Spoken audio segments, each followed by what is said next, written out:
NT రామారావుతో మీ హీరోలను మీరు పోల్చుకునే ముందు NT Ramarao సాధించినటువంటి ఘనతల్లో మీ నటులు కనీసం 0.5% అయినా సాధించారా లేదా అనేది గుర్తు పెట్టుకొని మీరు కంపేర్ చేసుకుంటే బాగుంటుంది.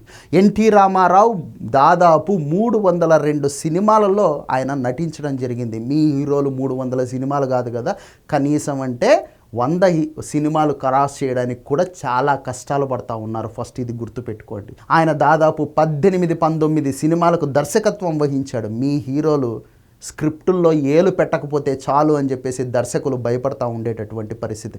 రామారావు గారు దాదాపు 47 సినిమాలను నిర్మించాడు. రామారావు గారి దగ్గర ఉన్నటువంటి స్క్రిప్ట్స్ ఇంకొక 100 ఏళ్లకు సినిమా ఇండస్ట్రీకి సరిపోయాయని స్క్రిప్ట్లు ఆయన దగ్గర ఉన్నాయి. ఆయన స్వయంగా స్క్రిప్ట్ రైటర్ కూడా. మీ హీరోలు ఉన్న స్క్రిప్ట్లో ఏలు పెట్టకపోతే చాలు అని చెప్పేసి ప్రొడ్యూసర్లు, రైటర్లు, దర్శకులు భయపడేటటువంటి పరిస్థితి. రామారావు గారు రాజకీయ ప్రవేశం చేసిన తర్వాత పార్టీ పెట్టినటువంటి 9 నెలల్లోనే ఆయన ముఖ్యమంత్రిగా పదవి బాధ్యతలు స్వీకారం చేయడం జరిగింది. మీ హీరోలు పొలిటికల్ లీడర్స్ గురించి, పొలిటికల్ టాపిక్స్ గురించి మాట్లాడడానికే వణికిపోతారు. రామారావు గారు ముఖ్యమంత్రి అయిన తర్వాత తెలంగాణను పట్టి పీడిస్తున్నటువంటి పటేల్ పట్వారీ వ్యవస్థలను రద్దు చేసి తెలంగాణ ప్రజలకు స్వేచ్ఛనిచ్చాడు. మీరు మీ హీరోల సంగతి ఏంటి?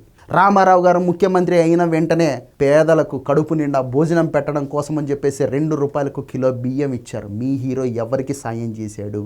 రామారావు గారు ముఖ్యమంత్రి అయిన తర్వాత రైతుల కోసం అని చెప్పేసి హార్స్ పవర్ యూనిట్ 50 రూపాయలకే ఇవ్వడం జరిగిందనమాట. మీ హీరోలు ఎవరికి సాయం చేశారు?